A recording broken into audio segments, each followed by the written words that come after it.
Halo, assalamualaikum warahmatullahi wabarakatuh. Eh, saya Korea Ina, saya guru bahasa Indonesia di SMA PGRI Batu. Untuk pembelajaran bahasa Indonesia di kelas 10 ini, pertemuan pertama akan saya berikan penyampaian materi, tapi melalui video. Nah, sebelumnya saya ucapkan selamat datang dan selamat bergabung di SMA PGRI Batu. Semoga kalian suka dengan sekolahnya dan betah sekolah di sini. Untuk itu kalian bisa panggil saya dengan Bu Ina saja ya, nggak usah Bu Kori, nanti terlalu resmi, jadi panggil saja dengan Bu Ina. Nah, sayang sekali ya pertemuan pertama kita, perkenalan pertama kita harus dengan secara daring, tapi mau bagaimana lagi mengingat kondisi pandemi yang seperti ini kan, mau tidak mau semuanya dilakukan secara online atau daring. Nah, oleh sebab itu kalian jangan patah semangat untuk belajar, walaupun kalian masih baru masuk sekolahnya daring, tetap semangat untuk belajar. Nah, untuk itu di pertemuan awal ini saya membuat video penyampaian materi seperti ini supaya nanti kalian jelas dan paham akan materi yang saya berikan.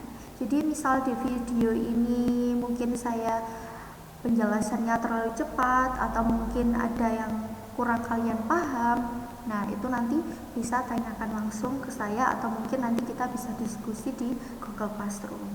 Nah, sebelumnya itu saya harap kalian sudah join atau sudah bergabung di Google Classroom saya ya, khususnya di Matbel Bahasa Indonesia. Dan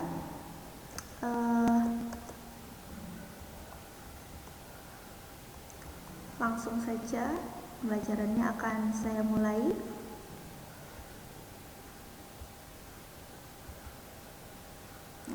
Video pembelajaran daring bahasa Indonesia kelas 10 oleh Korea Ina. Oke, lanjut.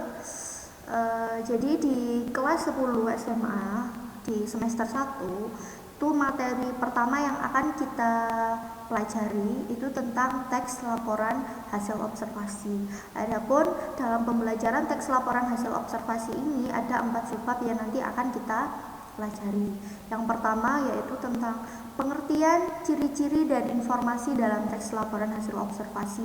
Yang kedua, interpretasi teks laporan hasil observasi.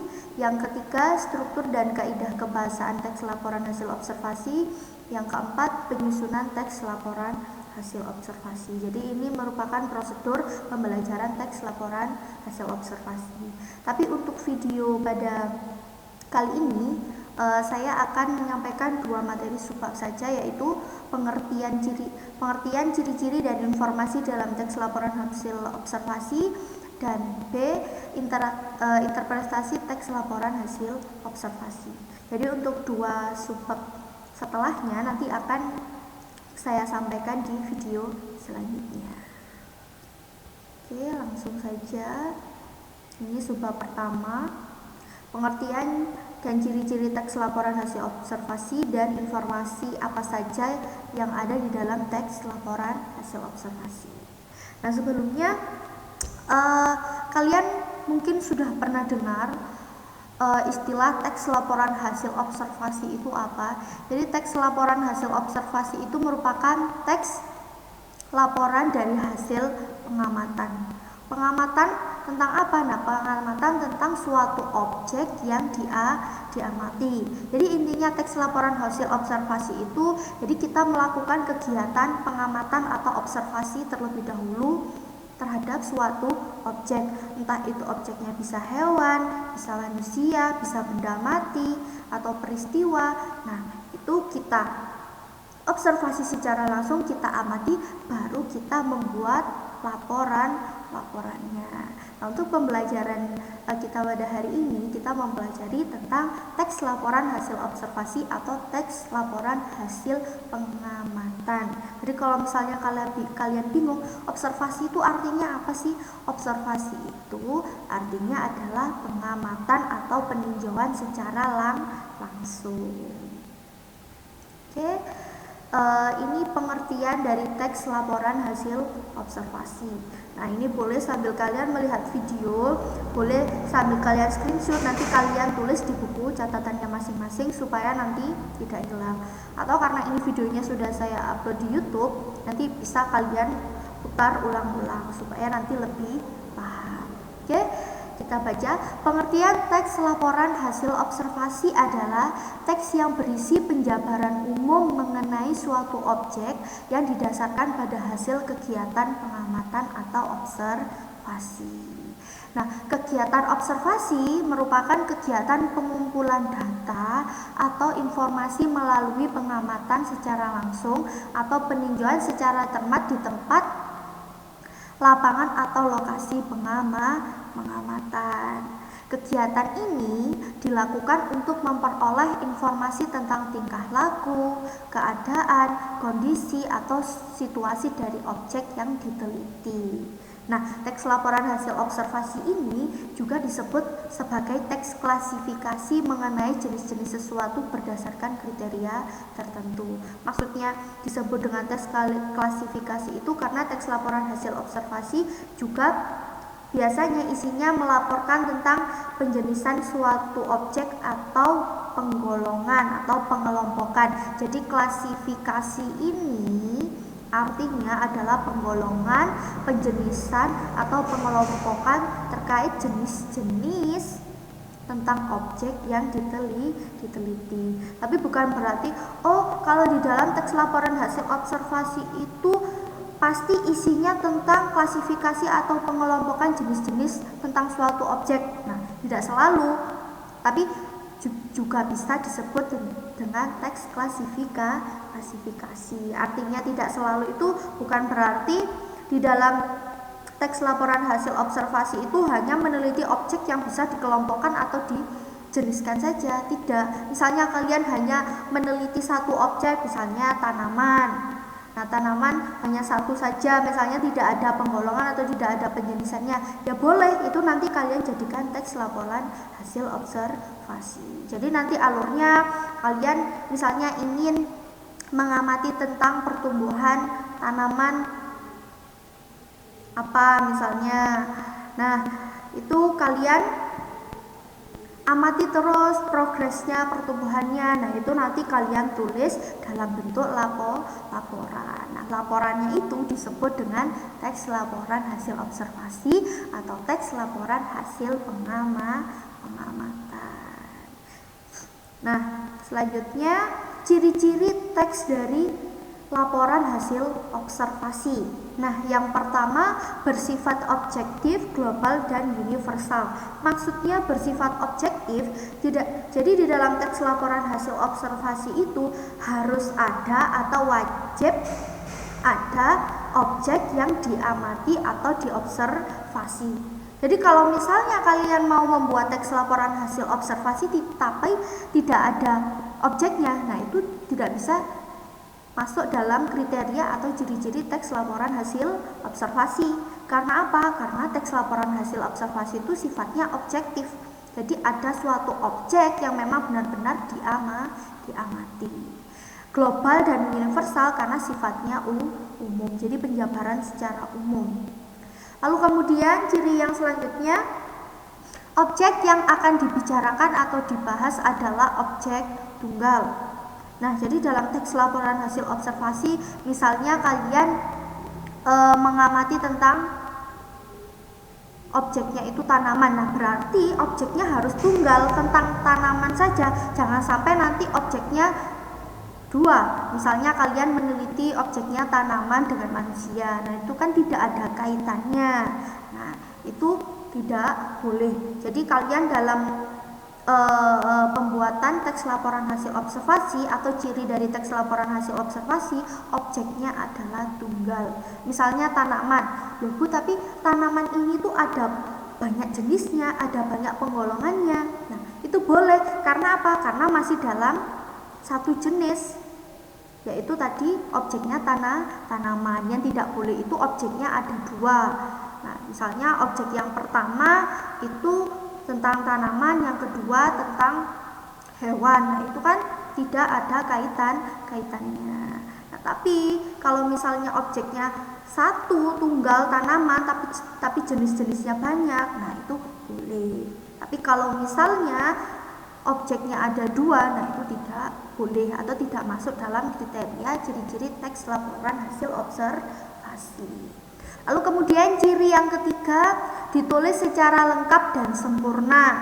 Jadi dalam proses pengamatannya kalian jangan sampai nanti ada satu yang terlewat, atau misalnya dalam laporannya, dalam progresnya misalnya kalian meneliti tanaman, itu jangan sampai nanti ada yang terlewat. Jadi semuanya harus ditulis secara lengkap, rinci dan sempurna. Karena ini teks laporan hasil observasi, jadi dalam pengamatannya kalian harus benar-benar menuliskan secara rinci dan secara lengkap. Lalu kemudian yang selanjutnya, ditulis berdasarkan fakta sesuai dengan pengamatan yang dilakukan. Jadi dalam teks laporan hasil observasi, dalam laporannya kalian harus menuliskan sesuai dengan faktanya. Jadi fakta itu adalah suatu hal yang tidak bisa dibantah. Jadi memang sudah terjadi, memang aslinya seperti itu, terjadinya seperti itu. Nah, itu merupakan fakta. Misalnya ketika kalian meneliti pertumbuhan suatu tanaman. Nah, di situ faktanya ketika kalian melihat pertumbuhannya di situ ada fakta apa saja yang terjadi. Nah, itu kalian tulis. Jangan sampai nanti kalian mengarang, oh, sepertinya ketika saya meneliti ada pertumbuhan yang bagaimana. Nah, itu tidak boleh kata sepertinya. Nah, berarti kan kalian ragu-ragu. Nah, sedangkan kalau di dalam teks laporan hasil observasi ini tidak boleh ragu-ragu. Jadi memang kalau kejadiannya seperti itu, ya sudah, kalian nulisnya sesuai dengan hasil pengamatan kalian. Jadi tidak boleh nanti diarang berdasarkan dengan opini atau pendapatnya kalian. Jadi harus sesuai dengan fakta yang sudah terjadi. Lalu kemudian, informasi teks merupakan hasil penelitian terkini yang sudah terbukti kebenarannya. Nah, terbukti kebenarannya itu karena kalian sudah meneliti secara langsung. Jadi ketika nanti kalau misalnya ada orang yang meragukan teks laporan hasil observasi kalian, mereka melakukan observasi sendiri, ternyata hasil observasinya kalian, laporannya kalian sama dengan yang dilakukan oleh orang tersebut. Nah, berarti kan hasil penelitiannya kalian sudah terbukti kebenarannya. Lalu kemudian yang terakhir, tidak mengandung prasangka, dugaan atau pemihakan yang menyimpang atau tidak tepat. Nah, itu tadi loh, jangan sampai nanti dalam pembuatan teks laporan hasil observasi nanti kalian menggunakan opini. Nah, itu tidak boleh. Jadi harus sesuai dengan faktanya. Kalau faktanya seperti itu, ya kalian mau tidak mau ya menulisnya harus seperti itu. Jadi jangan sampai nanti kalian tambahkan prasangka, dugaan atau opini supaya nanti teks laporan hasil observasi kalian lebih menarik. Misalnya niatnya seperti itu. Nah, itu tidak boleh. Jadi harus sesuai dengan faktanya. Sudah, lanjut. Nanti boleh ya, silakan nanti ditulis di buku catatannya masing-masing, atau misalnya kalau kalian terburu-buru ya sudahlah, boleh nanti ini videonya diputar ulang-ulang. Nah, selanjutnya, nah ini dari sifat teks laporan hasil observasi. Tadi sebenarnya di ciri-ciri atau kriteria tadi sudah saya sampaikan ya. Jadi sifatnya teks laporan hasil observasi itu yang pertama adalah informatif. Maksudnya informatif di sini adalah dalam teks laporan hasil observasi itu teksnya berisi informasi. Informasi tentang apa? Ya, informasi terkait objek yang diobservasi atau diamati. Jadi ada fakta tentang informasi apa saja tentang objek yang diamati. Oleh sebab itu sifatnya yang pertama adalah informatif. Lalu kemudian yang kedua, komunikatif. Maksudnya komunikatif di sini adalah bahasa dalam teks laporan hasil observasi itu sangat komunikatif atau mudah dipahami karena menggunakan bahasa Indonesia yang baku atau menggunakan bahasa ilmiah. Jadi dalam teks laporan hasil observasi itu tidak boleh menggunakan bahasa sehari-hari atau misalnya bahasa yang misalnya sering kita gunakan dalam sehari-hari atau biasanya terdapat atau bahasa yang biasanya terdapat dalam novel atau cerpen. Nah, itu tidak. Tapi ini bahasanya bahasa ilmiah, komunikatif, mudah dipahami. Terus kemudian sifat yang ketiga yaitu objektif. Tadi sudah ya. Di objektif itu nyata ada objek yang sedang diamati. Maksudnya objektif di sini adalah bisa dilihat atau dirasakan oleh panca indera. Oh, berarti objektif bisa dilihat oleh panca indera mata. Seperti itu. Lalu kemudian fungsi dari teks laporan hasil observasi itu yang pertama untuk mengklasifikasi atau penggolongan atau penjenisan atau pengelompokan berbagai objek, baik itu benda, hewan, tumbuhan, manusia, dan peristiwa. Itu fungsinya dari teks laporan hasil observasi. Misalnya kalian ingin mengobservasi tentang hewan. Oh, ternyata hewan misalnya si harimau. Oh, harimau itu ternyata banyak sekali jenisnya. Nah, kalian mengobservasi secara langsung, oh harimau itu banyak sekali jenisnya. Nah, berarti kan fungsinya dari teks laporan hasil observasi itu secara langsung bisa untuk penggolongan atau penjenisan terkait suatu objek. Lalu kemudian yang kedua, bisa sebagai sarana informasi terpercaya. Jadi informasi terpercaya di sini karena memang informasinya digali secara langsung atau berdasarkan pengamatan secara langsung atau penelitian secara langsung.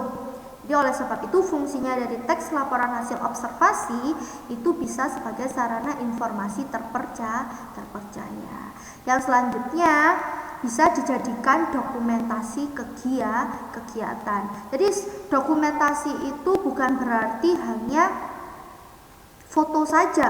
Foto iya penting untuk dokumentasi kegiatan, tetapi laporan itu juga bisa dijadikan dokumentasi kegiatan.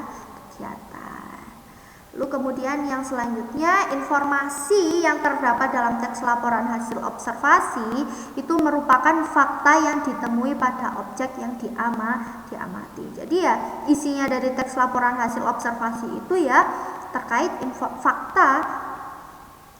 informasi fakta yang ditemui pada objek yang diamati. Jadi ketika kita melakukan pengamatan secara langsung, kita menemukan fakta-fakta apa saja.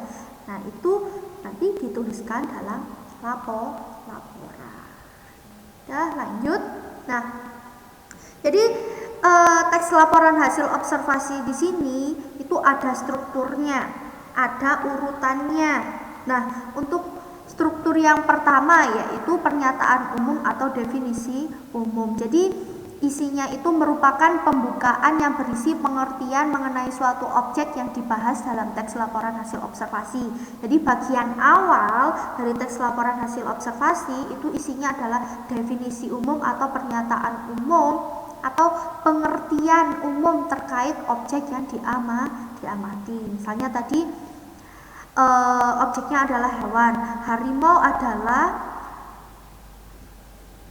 hewan mamalia dan seterusnya. Nah, itu merupakan pengertian atau definisinya dari objek yang diamati. Nah, setelah bagian awalnya itu tadi definisi umum terkait objek yang diamati, bagian yang kedua disebut dengan deskripsi bagian. Nah, deskripsi bagian di sini merupakan bagian yang menjelaskan atau mendeskripsikan klasifikasi objek yang diamati dengan rinci. Jadi maksudnya di sini deskripsi bagian ini adalah mendeskripsikan terkait objek yang diamati. Misalnya tadi itu tentang harimau. Oh, harimau ada penjenisannya atau tidak. Kalau di bagian pernyataan umum ada penjenisannya, nah berarti setiap jenisnya itu nanti dideskripsikan satu-satu. Tapi kalau misalnya objeknya tidak ada penjenisannya, hanya satu saja, ya sudah, berarti mendeskripsikan objek yang diamati itu secara rinci. Jadi mendeskripsikan di sini bisa itu terkait ukurannya, terkait proses pertumbuhannya, lalu warnanya dari objeknya. Nah, itu dideskripsikan secara rinci. Nah, kemudian bagian yang selanjutnya yaitu deskripsi manfaat. Biasanya ini bagian terakhir. Nah, deskripsi manfaat itu merupakan bagian yang menjelaskan manfaat dari objek yang diamati. Biasanya untuk benda mati. Sementara itu untuk benda hidup, deskripsi manfaat yang digunakan adalah deskripsi terkait perilaku.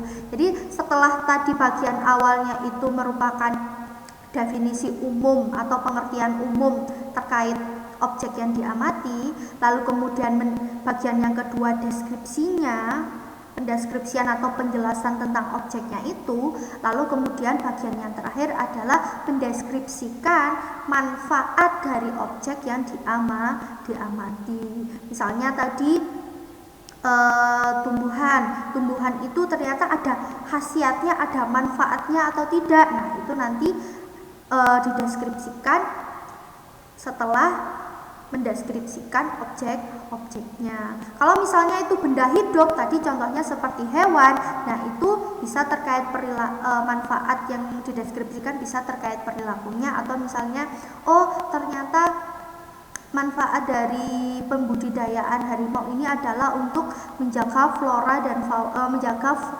fauna yang ada di Indonesia, misalnya seperti itu.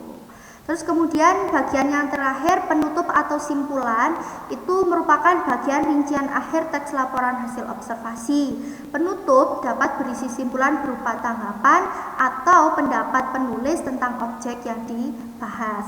Akan tetapi bagian ini sifatnya opsional, boleh ada, boleh tidak. Nah, untuk lebih jelasnya di sini saya cantumkan contoh dari teksnya beserta strukturnya. Nah, kalau misalnya di sini karena sedikit tertutup ya, itu nanti kalian bisa buka di buku cetak yang ini ya bukunya. Nah, itu bisa kalian amati nanti di halaman 9. Nah, di halaman 9 di situ ada contoh dari teks laporan hasil observasi.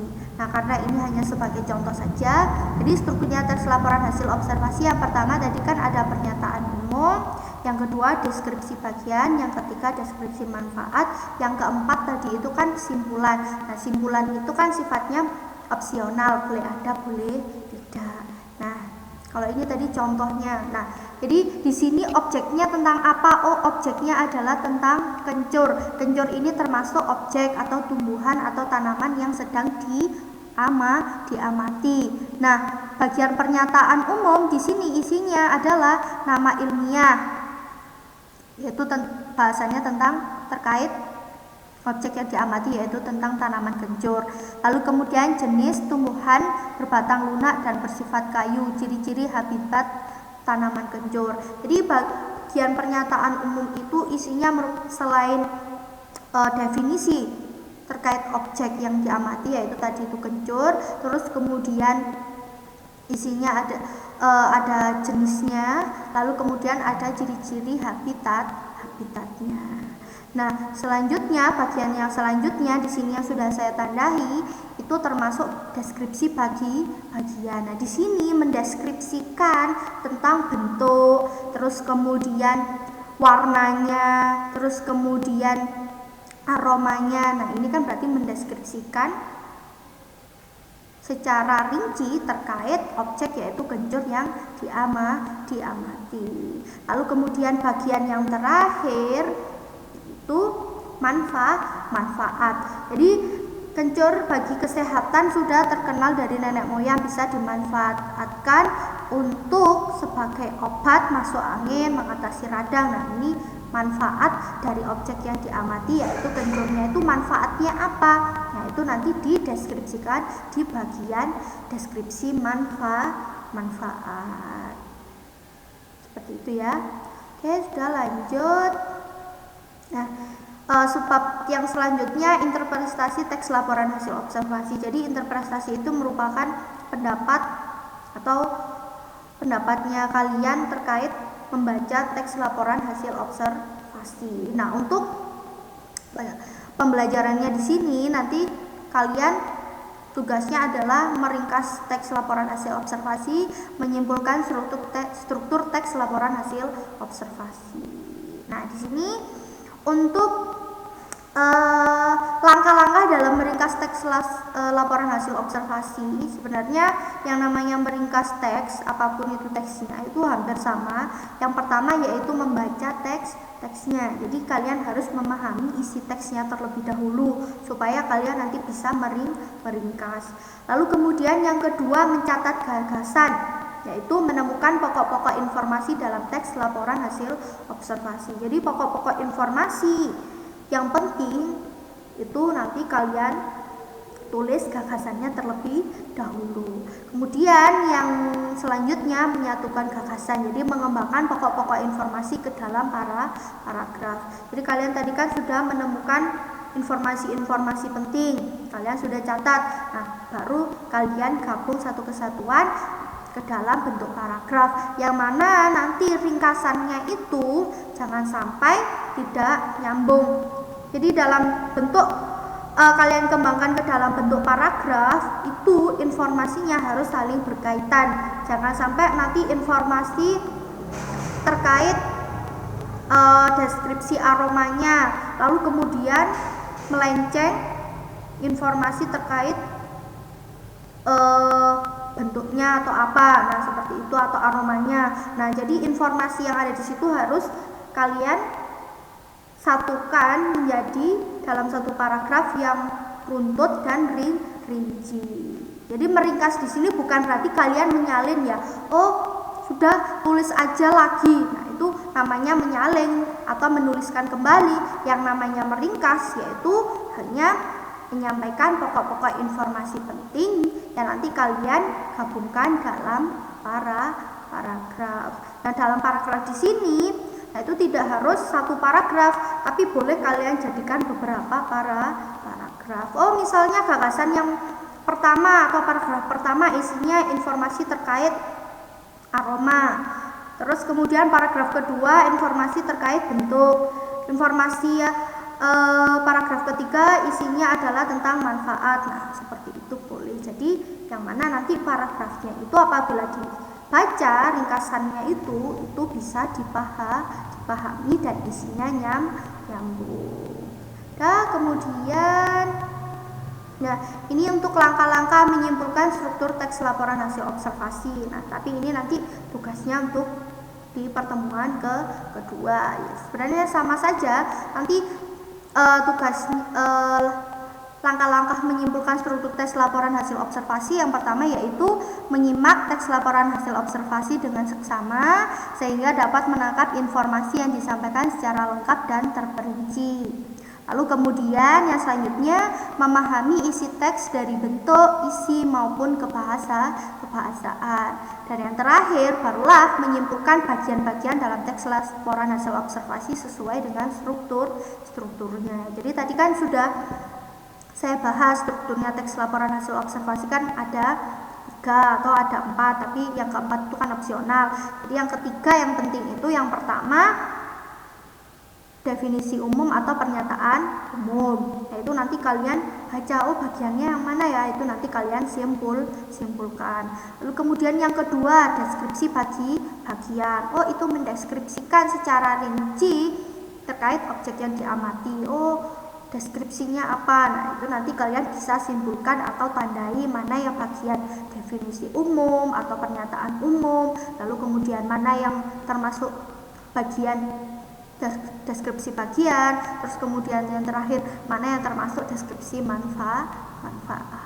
Jadi nanti kalian ada tugas menyimpulkan struktur teks laporan hasil observasi.